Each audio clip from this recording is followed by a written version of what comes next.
Bonjour, je m'appelle Anneke et voici donc la deuxième partie de le père émotionnellement absente ou la blessure de père.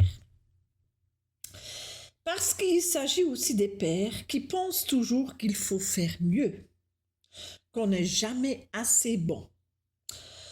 Ensuite, suite à ça, donc vous commencez constamment à marcher sur la pointe des pieds parce que vous voulez répondre à cette norme élevée. Cela crée une pression pour performer et la peur de l'échec. Vous avez l'impression que vous n'obtiendrez la reconnaissance que si vous remplissez ces conditions. Cela vous fait quelque chose, hein? Et en fin de compte, nos parents, on le sait, ne sont pas responsables de ce que nous ressentons maintenant, même s'ils ont fait des erreurs. Et souvent, ils n'ont jamais appris à faire les choses différemment eux-mêmes.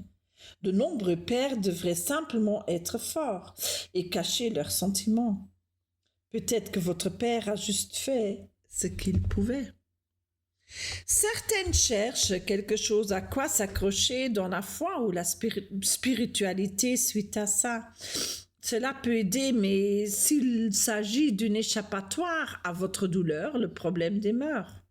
Donc, à quoi que ça sert? La structure peut être agréable, mais le vrai travail consiste à oser regarder cette douleur, la ressentir et juste laisser être. Cela commence par reconnaître ce que vous avez manqué. Ce n'est que lorsque vous pouvez dire « Ouais, mon père n'était pas vraiment présent » que vous pouvez commencer à guérir. Et arrêtez également d'être en colère, car cette colère joue contre vous. Et vous pouvez apprendre à accepter votre père tel qu'il est, avec ses bons et ses mauvais côtés. Personne n'obtient tout ce qu'il veut, tout le monde manque quelque chose. Et si vous vous en rendez compte, vous pouvez passer à autre chose, sans blâmer qui que ce soit. Donc aussi, arrêtez d'espérer d'une reconnaissance qui ne reviendra jamais. La chose la plus importante est que vous reconnaissiez quand vous recherchez cette reconnaissance et que vous ne réagissez plus à partir de cette blessure paternelle.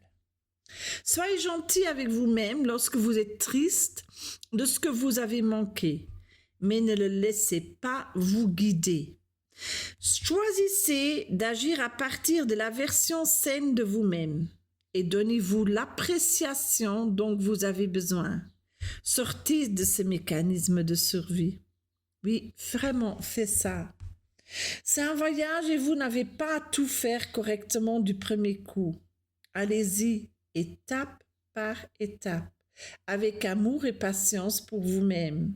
Ensuite, vous y arriverez vraiment. Moi, je crois là-dedans.